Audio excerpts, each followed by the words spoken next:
Welcome everyone to Love, Sex, and Leadership. I am in Boston right now, and I have two amazing guests coming from Colorado. So we're bringing a bit of the U.S. flavor to the show today, and very excited to bring Britton and Carolee Beckham, who have really an incredible story. They reached out to me probably a couple months back, and it's just been a matter of arranging our schedules and timings. But I was just in observing what they're doing in the world and the journey they've come from really you could say the trenches and the difficulties of organized religion from the Mormon religion into sharing their magical story and the power that happens when two beings unite in a flavor of love and commitment and radical honesty, as they were just sharing as we did this intro. And I'm super excited to see where our conversation today goes, and very excited to have you both on the show today. Thank you. It's so good to be here and exciting to share our story with another audience. Yeah, thanks Yeah, for having us. yeah, absolutely. So I'd love to just hear, briefly, you both came from kind of the um, deep down world of the Mormon church and where you are now. I guess the first question I have is like, when was the first point that you realized I want something else? Because I see so many people that are deeply in, whether it's in, being Mormon or being deep with the Catholic Church, or ways that the freedom of our being often gets shrunk down, and it's not all that recognized when you're inside the umbrella of one of these worlds. So what was that first point that came in your life, the first point of awakening, the first point of, okay, something else is out there? And I'd love for you to just bring the audience there, because that's the point that's always interesting to me. That's where like that radical shift or change happened. I'd love to hear a little bit more from that. Yeah, I would say for us, it was the moment we left the Mormon Church that we made that decision, and because that shaped our entire paradigm, right? That didn't just shape our connection to the divine; it shaped everything about our life. It shaped how we were going to raise our kids, how we envisioned ourselves growing old together, um, all the possibilities of life. Everything was sort of wrapped up in that dogma and in that culture. And we had just done our first ever psilocybin journey together on Saturday, November 9th, 2019. And the following day was Sunday. And we had an incredible experience in the mushroom journey. And we can talk about that another time. But that next day we were at church and we had sort of committed to it. We were sort of walking out of the church a little bit disinterested, not really going as much, about once every month. And her mom wanted to go because it was like a child's program that day. So we all committed to go. And while we were there, we were still under the glow of the magic mushrooms, and we got to see church from a different perspective, a way that we hadn't before. And what was clear to us was there was a massive amount of indoctrination happening to our little people and to us in the way that it was manipulative. And so we looked at each other like 15 minutes into that meeting, and we kind of both had tuned into the of what we were seeing, and like what the reality was of this structure we'd been a part of for our entire life. And we were both like, we're done. And we walked out of there and we never looked back. And it was like a moment of, wow, anything's possible now. So that was like a beautiful moment, that started off, I would say, in a big way, started off our journey. It wasn't what the catalyst that started our journey, but it was the first like super magical moment. Yeah, I'll speak to a little bit before that, how we even got to that point. We both were sixth generation Mormon. So like deep, deep, deep in it, born into it. We met at church. That's how we met each other. We went to church and saw each other, and we got married in the Mormon temple. And so, you know, what was the moment for me where I was like, there's got to be something else, is in Mormonism, or really in any of these cultures that are high demand. They have a lot of, like, your life is really kind of planned out for you. there's Mm. key points, right? You start to date at a certain age in a certain way, and then you go on a mission, and then you get married, and then and you go through it, and then you have kids, and they do the same thing on repeat at the same ages, and it's just this cycle. And I had done everything right. I really had. I had gone to the right universities that were Mormon universities. I'd met my husband at church. I had also served a Mormon mission. We both served Mormon missions, when we were single. We got married in the temple. We were going to church. We were holding the callings. We were doing all the things the way that the church said would give us the greatest happiness. And we were so far from happy. Mm. Um, there were moments of happiness, truly. I mean, it wasn't just all darkness, but infidelity came into our relationship. And as the one who had been betrayed, I was like, I literally did everything right, Mhm. which meant that I was supposed to be protected, and I was supposed to have like the dream relationship, and I was supposed to, and all the things that I was told would be part of my life really felt so far from me. Mm. And that's what led us on the journey to do deep healing work, to discover what emotional intelligence really was, to understand that we were completely enmeshed in codependency and not sovereign or free, or, like there was so much resentment under the surface that we didn't even know how to name in our partnership and in the way we parented. And there was a lack of embodiment. Our sexual life was just not anywhere close to what it Very is now. lackluster. Yeah, it was just all of these things, and so I remember that day that Britton mentioned when we were in church and we had that kind of download that we were ready to like leave that life behind. We'd already been shedding so many skins, so many layers, through to get to the point of being ready for our first ceremony to call in really deep, deep healing.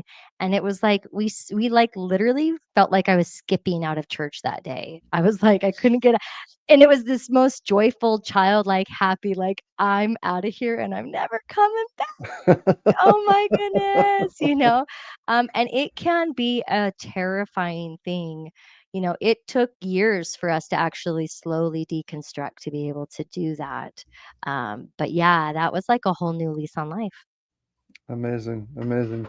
Yeah, I mean, really, what I hear in that is a tremendous capacity to um, take the reality that's been kind of force fed to you and being to see beyond the veil, to see beyond Yeah. the world that you had kind of known and grown and understood to be your reality. And this is, something I often speak about in the groups and retreats I'm teaching is like when we change our reality, everything changes. And it's like, and I love that actually there was a opening with through psilocybin, but that wasn't like the whole journey. That was just the opening that kind of released the veil to recognize, oh my God, like what world are we in? I'm curious, like, because obviously you had a lot of friends and connections and people like that were very like inside the veil still and underneath the umbrella of what you were doing. Like what were some of their reactions and probably still to this day, and how did you kind of navigate that with some level of like grace and ease? What were some of the challenges or celebrations of that as well? Yeah. Good Yeah, question. such a good question. And I think first of all, we didn't like immediately tell everyone that we had left. We just operated from our own perspective of like, okay, we're opening our minds to new things. What does that look like? Like we didn't just announce that we had left. But, it wasn't too long after when our local congregation, our bishop and stuff started picking up and reached out, and they started like, "Hey, what's going on?" And we're like, "Eh, we're done," and then so the neighborhood started finding out and all that because they're all part of our congregation. Where we lived, it was 98% Mormon, and so all of our neighbors were the ones that we went to church with.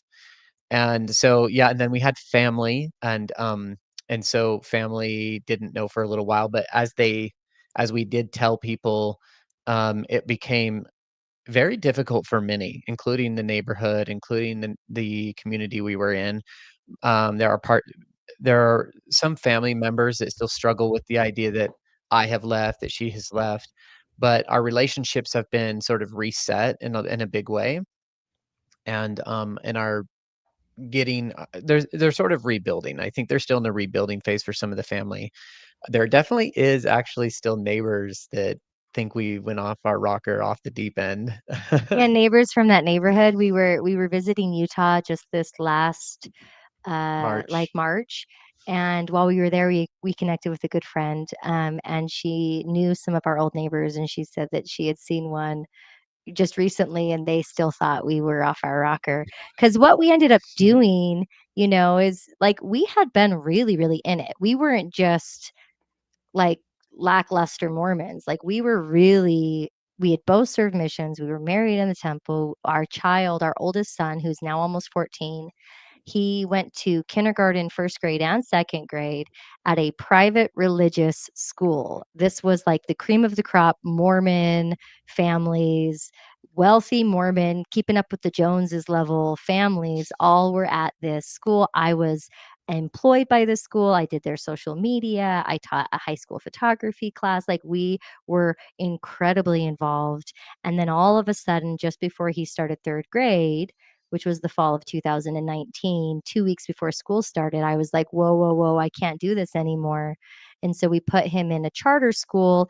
And so we started to kind of back away from that community. But like everyone we knew was really deeply steeped in the culture and the mindset of Mormonism. And so as we began to shift, even though a lot of it at that point was really inward, it wasn't as visible outward. People really started to actually feel the difference and we had family member like parents of kids that our child had played with since kindergarten all of a sudden not wanting our kid to play with their kids. Like things started happening kind of targeted towards our children Mm, to sort of mm. try and control us.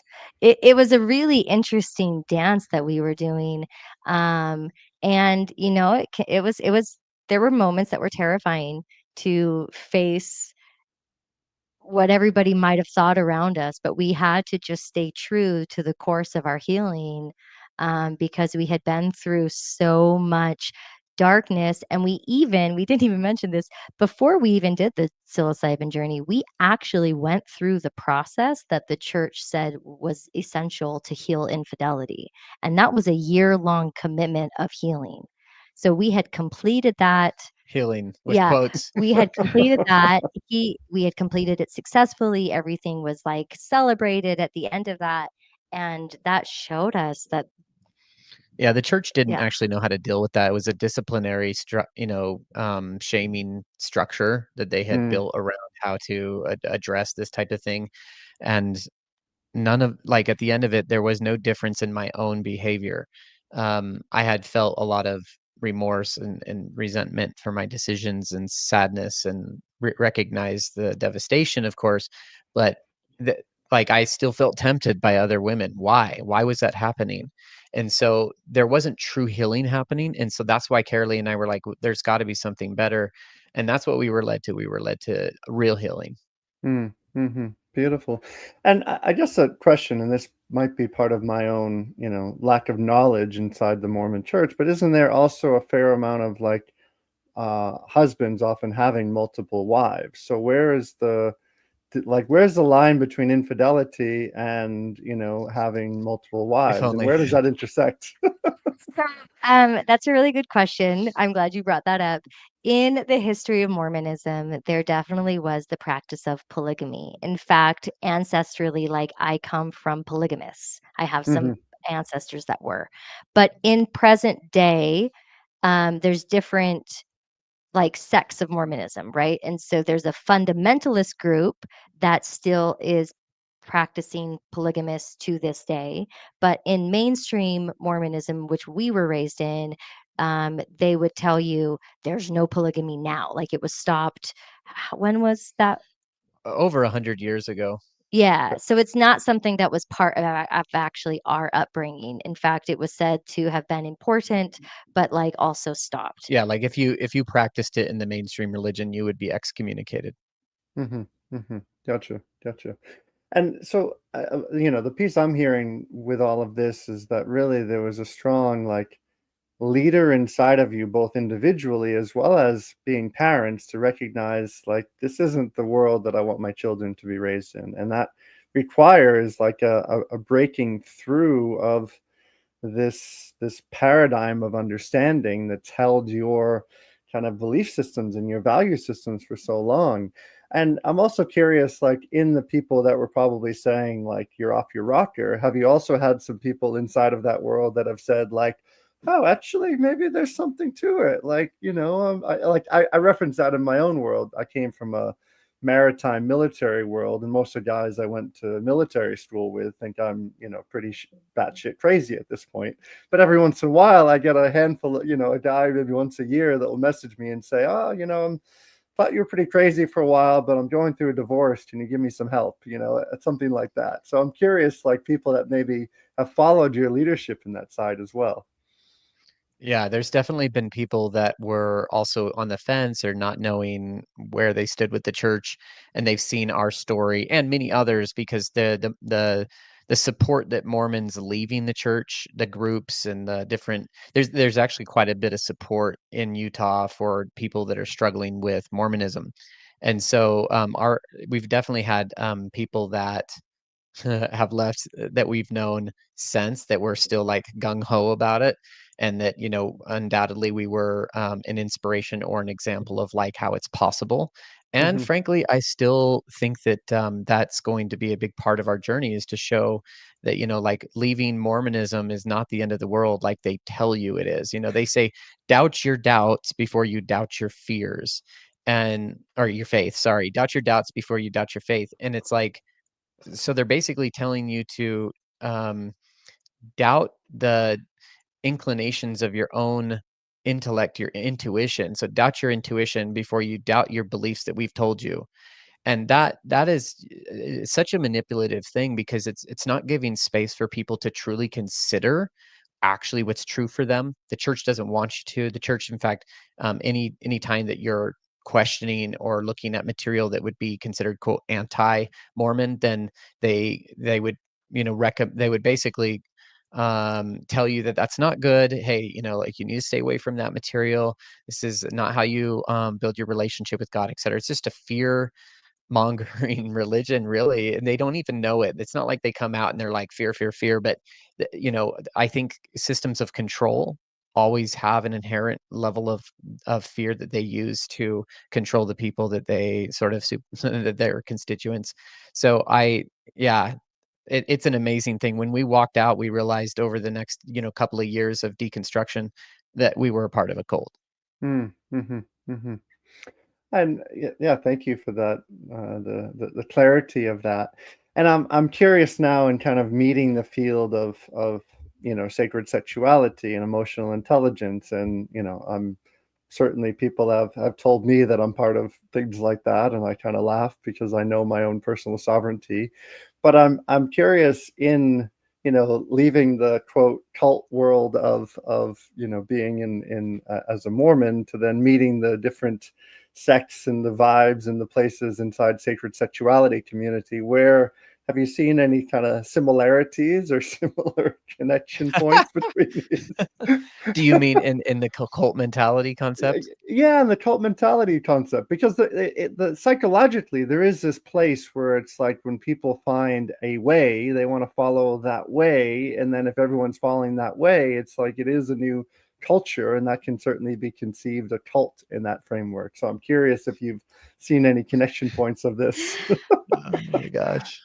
Yeah, we have actually. And you know, honestly, um, we've felt, I love that you said that your personal sovereignty. So that when somebody says that to you, you like know where you're at. And that's actually because we were raised in this mindset of somebody else had authority over us. Somebody else, if I had a sin, I needed to go tell my bishop. And then if it was really bad, he needed to have me go meet with another man. Like there were always somebody, there was hierarchy. So we live in a space now where even in more open, sacred sexuality kind of culture, we have had experiences where people have tried to have hierarchy in it. And for us, our sovereignty in community, our sovereignty in self is so much a paramount that we are okay walking away from friendships and communities if anybody tries to have any kind of hierarchical order over us that we haven't consented to. See, consent's everything. And, when we get into like the kinky side of life, we really like BDSM kink, and there's ways in which you can have like consensual hierarchical kind of play and experiences, and that's one thing. But if I am not consenting to somebody being over me in that power dynamic, um yeah, we've seen it and we've walked away from it with Mhm. hardly any kind of second look. Like it's so obvious to us. We're not going to go back to a dynamic where somebody has power over, power under, and everybody sort of follows the leader. Like we all get to be leaders now. Yeah, And and I think also what's interesting is, like, you think about the things like Wild Wild Country, like the documentary around Osho and, that whole community and many other types of communities that have been notorious for, being sort of sexual in nature and then having this, like, really bad shadow that comes up and destroys the whole community, and that the leader was manipulative and abusive and like, we get why that happens. We totally understand why that happens, but because we've been a part of, like, we know what that looks like from an experiential perspective, not a conceptual one, we can sniff it a mile away, and we just won't have any part of it. Like, our sovereignty is as you awaken into your sovereignty, and you realize that there is no authority outside of yourself. There's zero. And so for you to then continue to capitulate your own personal power to another is to be an enslavement. And in fact, that is the great this is the great shadow of humanity, is that we are all enslaved to each other through codependence, through micro enslavement, and we don't even know it. And I'm grateful, so grateful for my time in Mormonism, because it taught me so much about what it means to be oppressed by another person or by groups of people or by authority lines or by lies and deceit and all of that, that I just stand in my own truth now, no matter what. Oh, I think you muted yourself there, Aaron. Yeah. It's a clear indication in what you're sharing of the power of sovereignty. One of the organizations I teach with, that sometimes gets called a cult, and it's quite humorous to me in a way, because like when you really get to the core of what we're initiating people there, it's how to like find your true authentic yes and your no, and to have personal sovereignty. And it's, and I find that even a different organization I'm connected to right now, there's all these people with thoughts and ideas about what they think something is, rather than having the first time experience of going through a training or a transformational experience, and being able to reclaim your own sovereignty. And the thing I always return to is recognizing that generally in our society, in our country, in our politics, in our government, in our military, I know this from being through the military, there's a big entrainment of being sheep, being sheep that need to follow, to be a good citizen, and to pay our taxes, and to take care of things, and to go by certain parameters. And in many ways, an empowered being that's sovereign, that's whole, that can live and breathe inside of many different worlds, in some ways can feel like a threat, because there's almost too much choice. There's too much, like, whoa, what we don't, they're unpredictable. Oh my God, we don't Mm, know what they're going to do. They're yeah. absolutely, watch out for them. They're unpredictable. We can't have control over them. Whoa, they're a threat right there, and it's a funny, like, like intersection of values I see, especially for myself. Like I'm traveling a lot between Europe and US and Bali, and just seeing how different cultures have different ways of kind of having control over individuals' decision making. And the place I want to kind of go with this, and I'm curious to hear more of your perspective, is especially around this conversation of infidelity. And having had this indoctrination from the church, and now meeting the world of BDSM and sacred sexuality and polyamory, and I'm curious for both of you, like, where is your choice as individuals and as a couple when it comes to sharing intimacy with more than one? Like, where do you stand on that, and where do you notice your own indoctrination of what you're supposed to do, and what is the way forward for you? I'm curious where that Ah, you're intersection you're meets. asking all the good questions in this podcast. So, yeah, so here's what I'll say about that. So first of all, when it came to sexual sovereignty, I recognized it early on in my awakening before she did. And so that actually created kind of a little bit of a dissonance as we were awakening. We already had a sexual dissonance because I was more sexually active. She hadn't been embodied. She had so much, I had um, childhood sexual trauma and deep Mm, patriarchal shame and yeah, like a lack, like it was like all the no, no, programming and the no conditioning before was. marriage. I was a virgin. Yeah, go, go, go after. What? Yeah. And while mhm, I came up in a similar situation that she did, I had sexual experiences in the church that were like, hand jobs and lots of making out and filling girls up and some sex, lots of sex.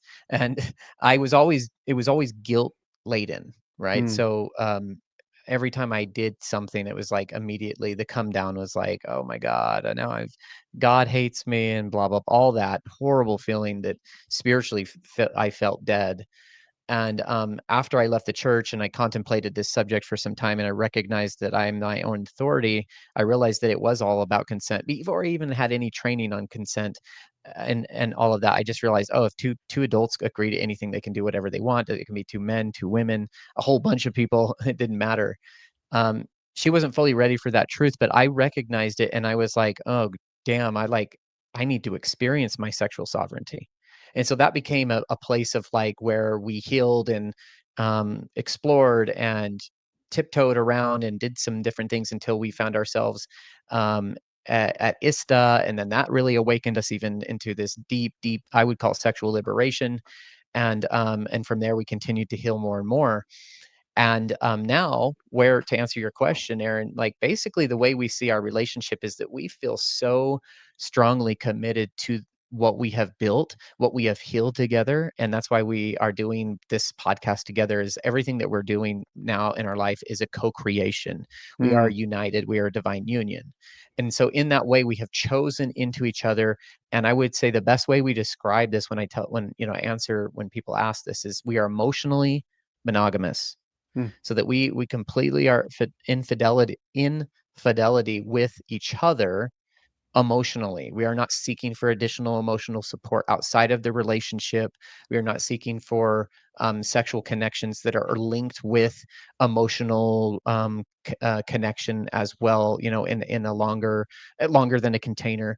And so, but we do like to have fun. So we go to parties. We go to BDSM kink parties. We went to a spin the bottle party recently with some friends and had some fun there. So socially speaking, we're totally okay with connecting with others, but it has no meaning outside of this relationship that we've built. And the power dynamic that we've created within our relationship is um it's beautiful, it's magical, it's divine, and we cherish it so much. So we've kind of found a way to mold or to meld both worlds together, the best mm, of both worlds. mm, But I mean, it's a huge part of the story of how we've healed to get to this point. When I was really slow, and stubborn, and I felt like I needed to want to have open experiences and to be okay open relating in order to be healed. mm, And so I had my own judgments about myself and like what that meant about my lack of desire there or my lack of connection. And the more we dove into our own gnosis, right? Like I had this super beautiful download early on in our healing where I was reading this book called If Women Rose Rooted. And it was in it, she was telling the story that essentially the whole idea of the story was sovereignty.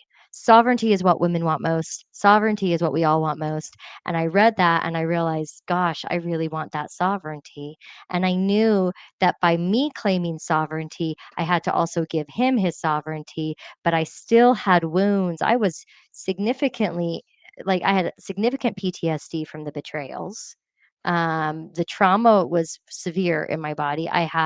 Not only did I not have desire, I had like negative desire. It was a generational belief that I identified through my healing that generationally, the women in my line we cut off our desire. Our purpose was to be a wife and a mother, not a lover. we didn't know how to be a lover. And so like I got to come as the generational chain breaker and step into being a wife, a mother, and the most embodied lover. And I Mm, could do it all. Right. And so this was part of my journey to heal. And I realized early on that with or without him by my side, I really needed to heal. mhm, And then also that I desired sovereignty above all for myself. And that also I had this beautiful man who was willing to stay with me through my healing in the hopes that we both could find our sovereignty and also our union. And so I'm not going to lie and say that it was easy. This, I mean, we went through literal hell. I mean, yeah, we left the church in 2019. 2020, we got pregnant with our fourth. 2021, there was more healing. 2021 was almost a blur. By the beginning of 2022, we were like, okay, we're done with this shit. How are we going to do life different? We decided to live what we called the full fuck yes, and we were diving even more. So in 2022, we made a list of the things that we wanted to do in our life, and part of that was traveling the world, taking our kids on adventures, and also having a sexual re-education. So ISTA came into our life in the summer of 2022. And then the minute we got home from ISTA, we were like, well, this place that we're living doesn't work for us anymore. And we put our house on the market and then we moved to Bali, And so, like, it was this really fast, but also deep in the trenches. And then when we moved to Bali, Mama Bali really gave us our own initiation there and helped us even get more clear on how to navigate this sovereignty within ourselves. And that evolved. We didn't stay in Bali.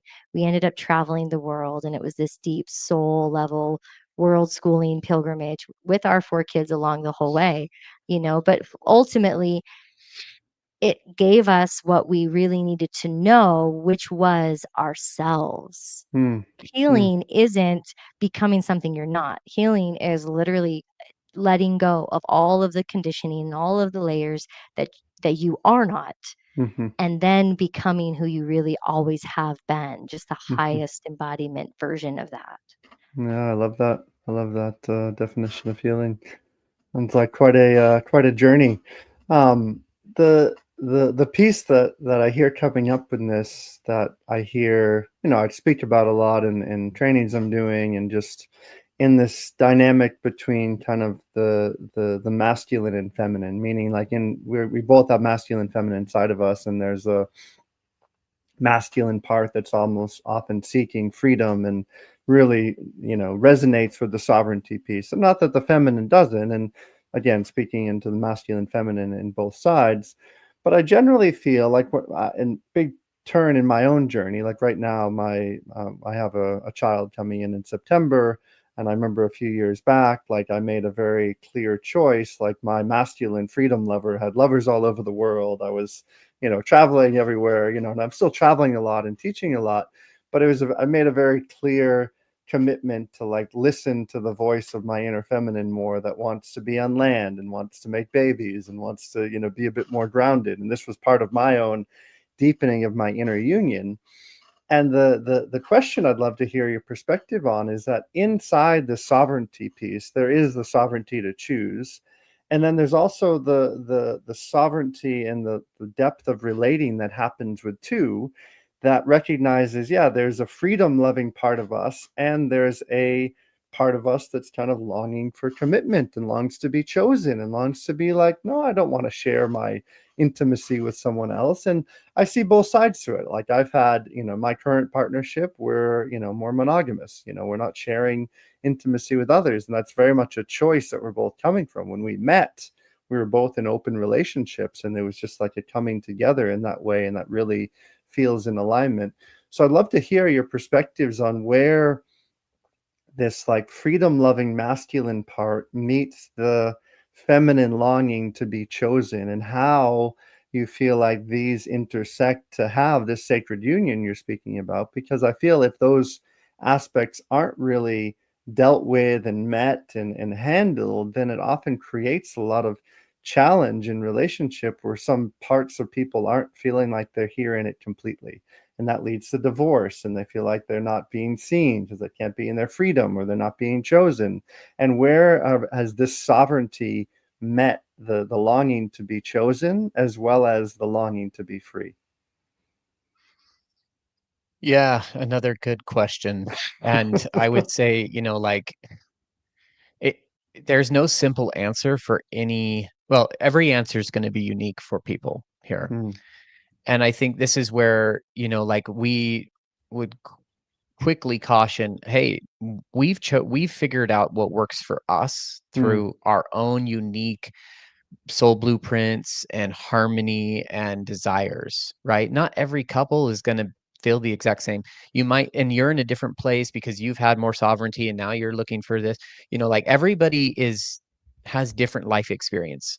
We grew up with a lot of oppression around our sexuality and what was right and what was wrong. And it was always, it's like there's a part of us, at least for sure, strongly in me. And I think that more and more awakening in her just to experience that sovereignty without guilt, with intimacy with others.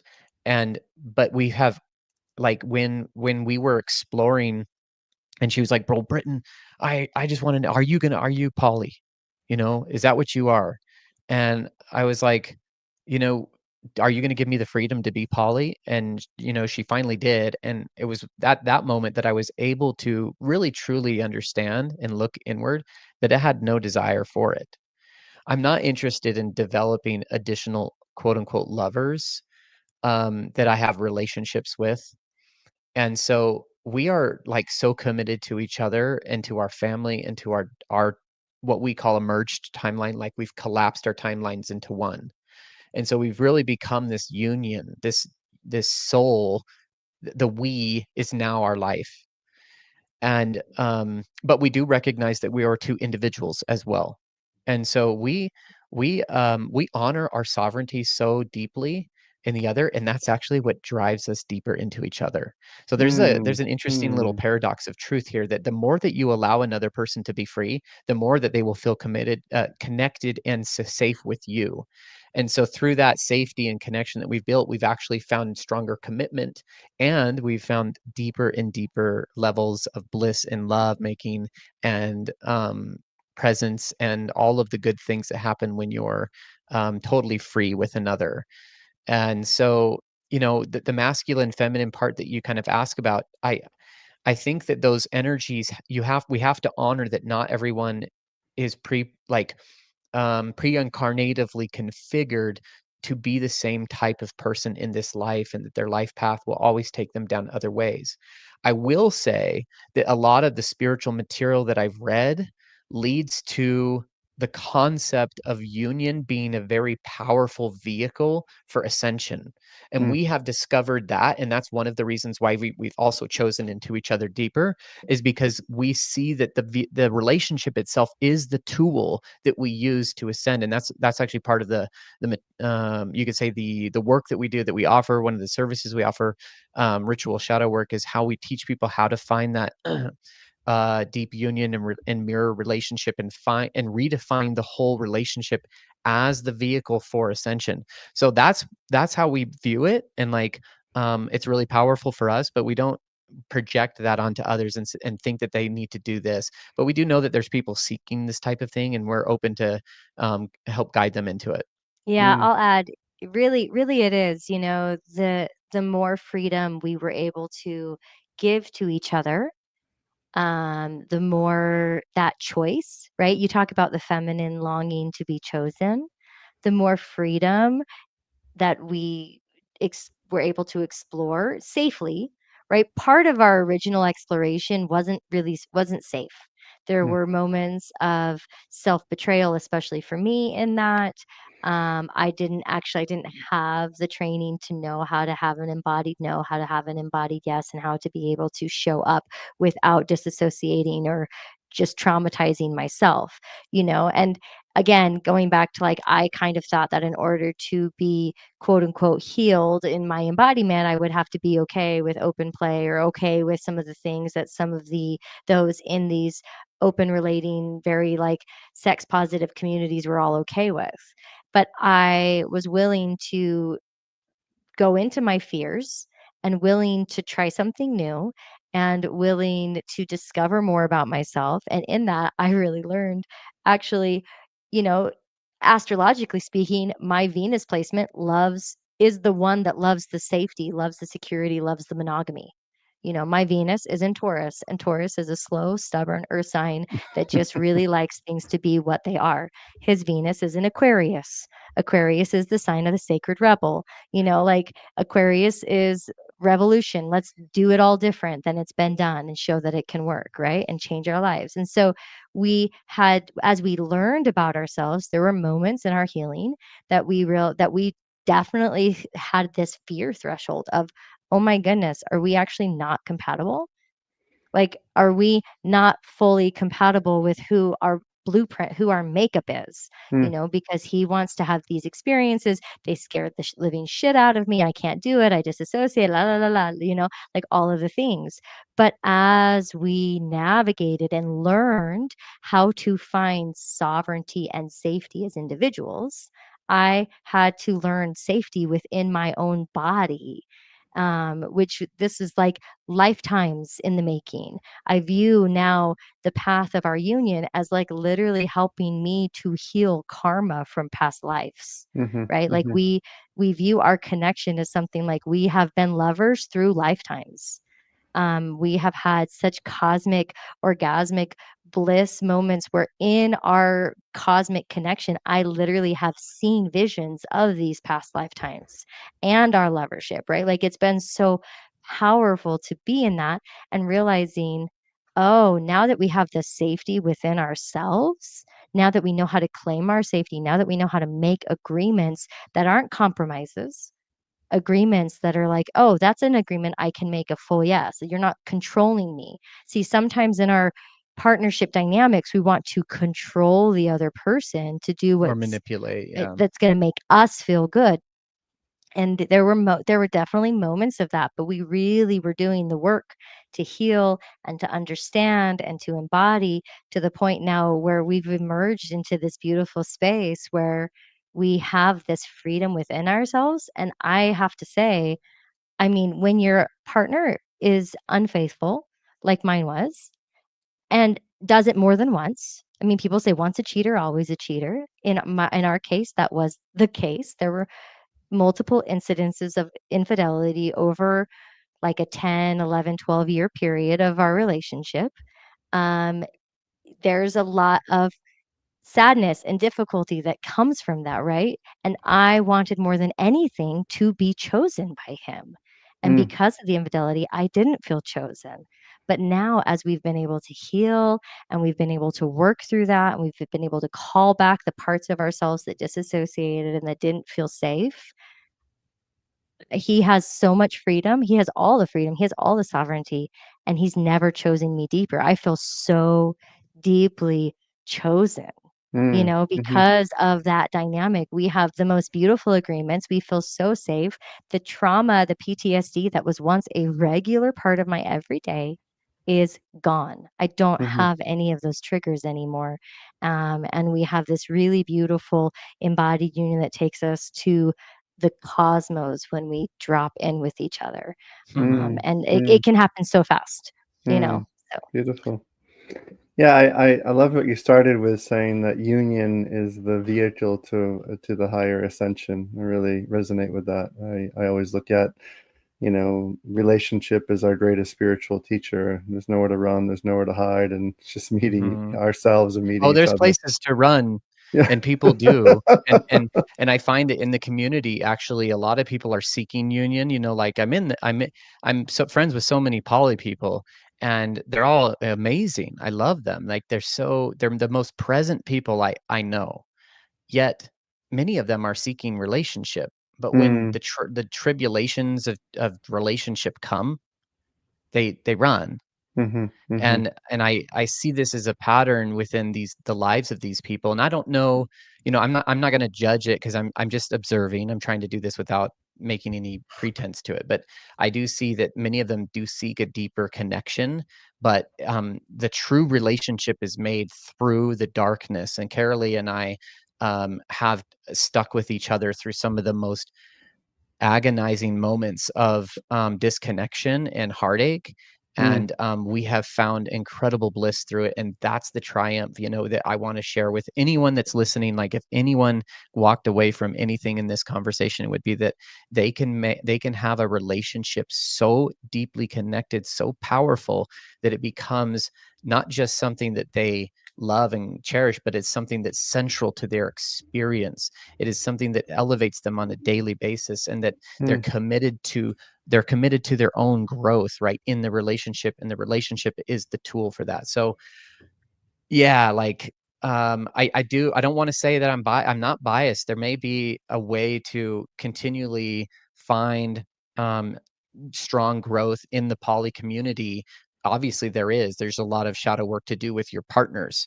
But when you have one committed partner to do shadow work with, one committed person that is able to hold space for you, honesty, truth, and integrity, and that you have this deep level of trust that we're just present with each other, there's something powerful about that that we feel is able to advance you further through the shadow work than drudging around and not having the mirror that's right next to you.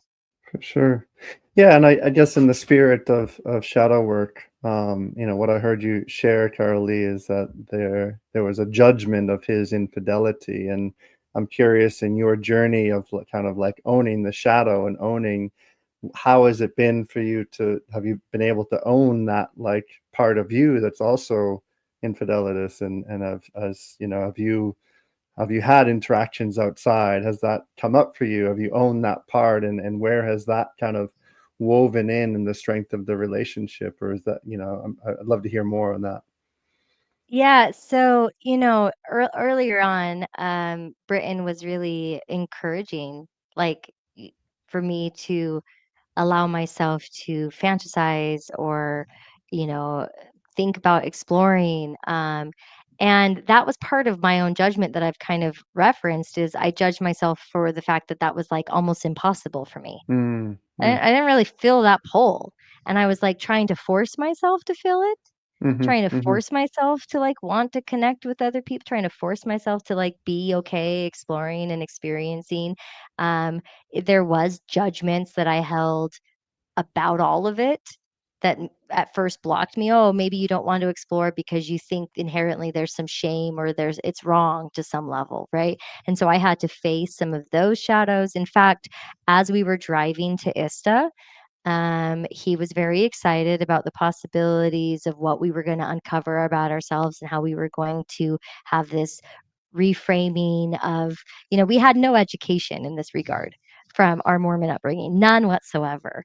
And as we were going to this, he was like, "Why are you like so about it?" And I had to sit with that for a minute, and I realized, oh, I have this belief, I have this shadow, and it took me like a good 20-30 minutes to actually even put words to it because it felt so dark, it felt mm, so hard and heavy. And what was it? I had this belief that embodied women were white trash, mm, mm, and I didn't want to be trashy.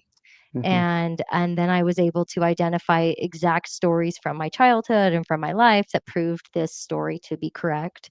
mhm, And I then, as I said it, I was like, okay, I am now calling in a new experience to witness women in their embodiment and view them not as trashy, but as like the embodiment of a goddess. mm, Is that even possible? I don't even know. But let me see if it is. And we showed up at ISTA and we met incredibly beautiful women who definitely gave me the somatic experience of rewriting that belief. I mm, now knew women who were embodied, who were everything but white trash, right? They were not trashy at all. They were so beautiful and gave me such hope for what was possible in reframing my own inner beliefs, mm, you mm, know? And then later on, as like I kind of already mentioned, astrology really is a huge part of our life. It is something that came to me and has really been an anchor for me. And it was when I really sat with my unique blueprint. Where was the whole constellation of the stars at the moment of my birth, and what does that Mm, say about me as a human in this existence? And I looked at that and I was like, oh, my Chiron, that's the wounded healer aspect, is actually conjunct my Venus. mm, It's in the exact place, Venus, beauty, art, love, and money. And that's in Taurus, the sign that's kind of slow and really loves monogamy. So even to this day, I love BDSM. I love kink. I had a great time at the Spin the Bottle party. I can totally drop in the present moment in a container with other people. I do require some very clear conversations before we set those kind of containers. Um, and I can be entirely present in that moment. mm, I've been able to find where my yes is and find a lot of safety and a lot of pleasure and a lot of, openness. But I've also been able to completely accept that the idea of having like a personal connection with somebody else, the idea of playing it's just not my baseline. It's not part of my own internal makeup, and I'm okay with that too, mhm, right? For the mhm, longest time, I wasn't okay with it. I was like, I'm mhm, trying to change. I'm trying to be more open. Why am I not thinking about these things? Why am I not wanting this? And I've realized it's just because it's not me. But mhm, I really love to, I'm a photographer. That's what I got my fine art degree in photography when I went to university, and I've had exhibits worldwide or publishing worldwide exhibits, and all these different things. And one of the things I love to photograph is Eros. mm, I mm, love to document. I love to do boudoir, erotic photo shoots. I love to be photographed in an erotic way. I really loved to be seen. We're mm, a bit of an exhibitionist. We have this erotic artistry that we do. And so I guess the answer is I've found where Eros is alive for me in a very playful way. mm, And it feels really, really freeing. It feels really, really good. And I can be in all of these spaces without any of the judgments that I used to have. I used to have so many judgments that mm. blocked me. And it's really beautiful to be free of that kind of judgment of others and of community. Amazing, amazing. Good work. Last question I have, just because you are parents of four, yeah? Yeah. How old is your oldest?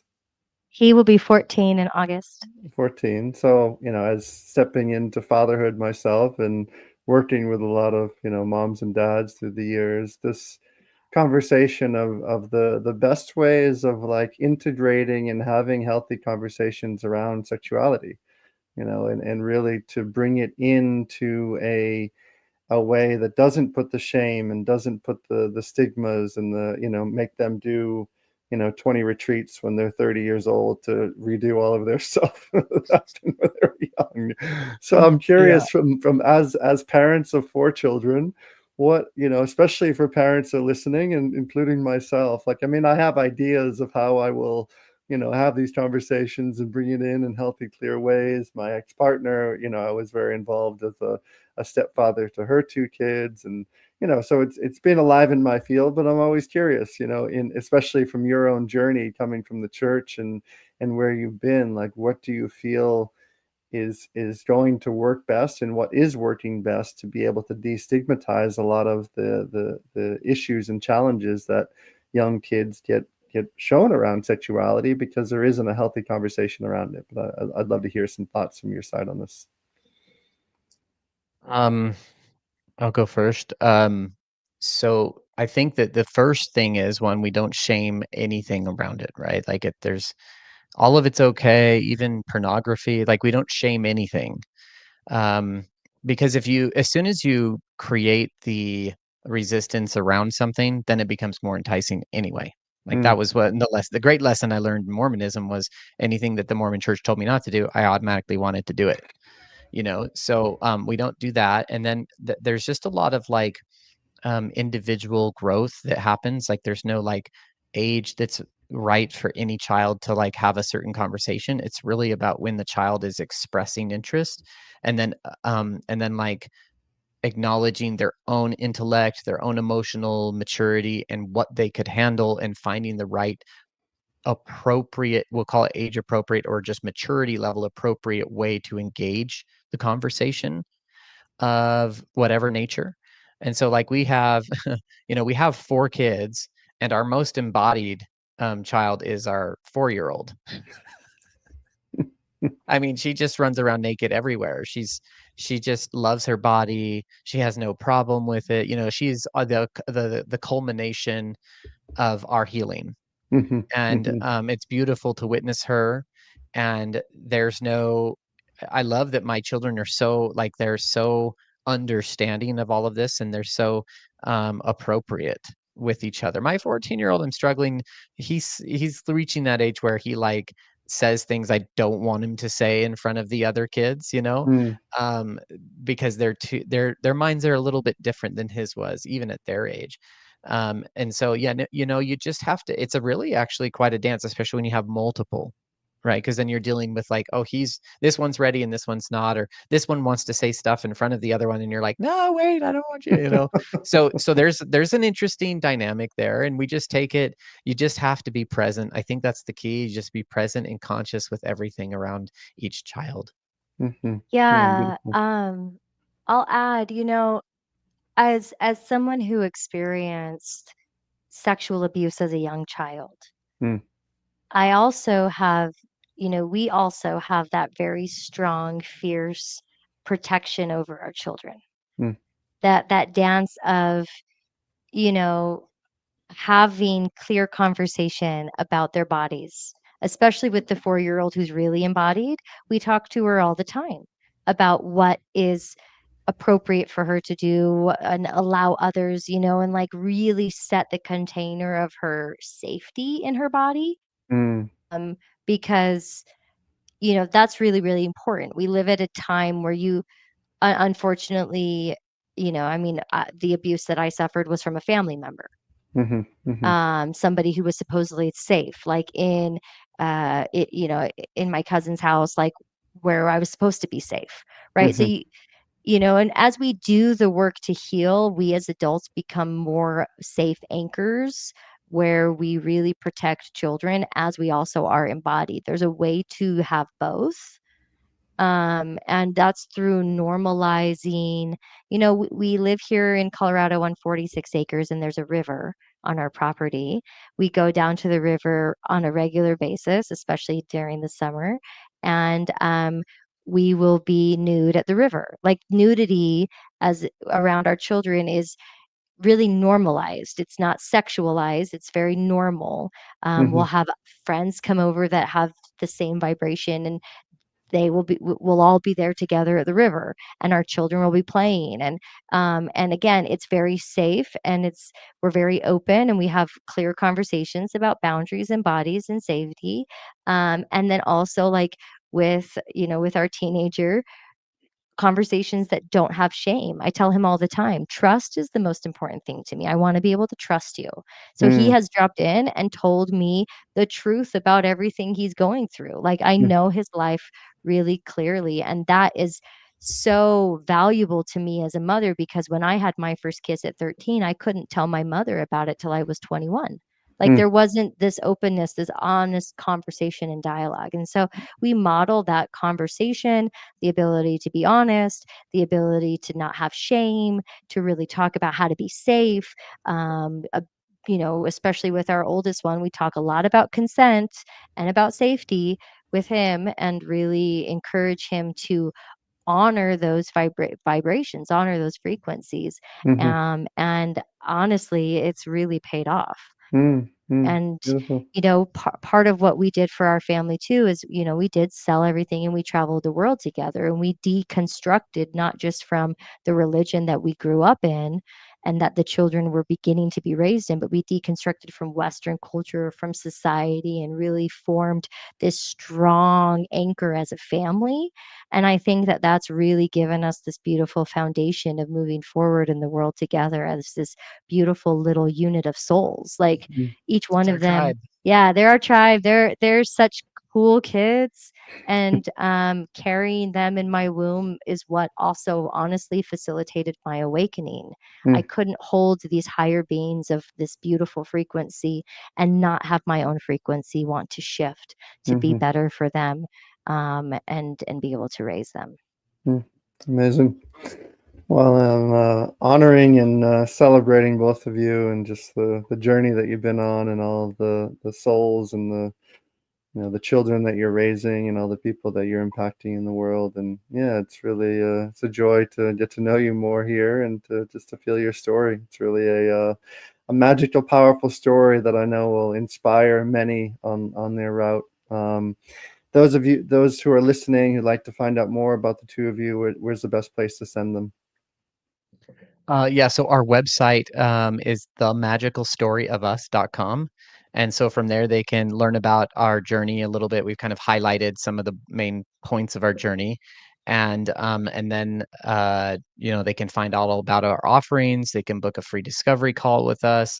And, then we have different programs and coaching. And our key, sort of our focal program right now that we're really excited about is something we call ritual shadow work. And it's the Mm, culmination of bringing in astrology and using the moon's lunar cycle that illuminates our shadows and brings up the shadows that we're working on. So we use that moon phase to guide the shadow work, and we guide people using their own blueprint of their astrological blueprint and then help them through that. So we do coaching and embodiment work, and ritual through that particular container that we have. We have other containers and just coaching containers and other relating containers. We even have a Astrological readings. yeah, mm, we have beautiful. a container that's designed around infidelity, like reframing, helping couples, heal that and transcend it and reframe it so that it becomes a powerful tool for them instead of something that can be a drag for decades. Like we know that affects a big part of the population, Aaron. Like there's so many people that probably 40 to 50% in the United States, and then it's I think over it's higher. 50% in Europe that actually have this in their relationship. It's not an uncommon thing. We just don't talk about it enough in our society. So Carolee and I are here to break that mold too. Amazing, amazing. Well, thank you for your work, and yeah, look forward to when we get to meet in person at some point along the way. Yes. Yeah, Um, hopefully soon. yeah, looking to actually do one of my men's retreats out in Colorado this next year. So just in conversation with an organizer right now to come out Oh, that way. great. So I'll Well, let hit you me know up. for Let me sure, know. for sure, for sure. Thank you all for tuning in. If you have questions, if you have comments, you've been watching it live, as well as this will be the podcast version of Love, Sex, and Leadership. Thank you very much to our two amazing guests. And please like or subscribe. And I'd love to see you on the next one. Have a beautiful day, everyone. Thank you.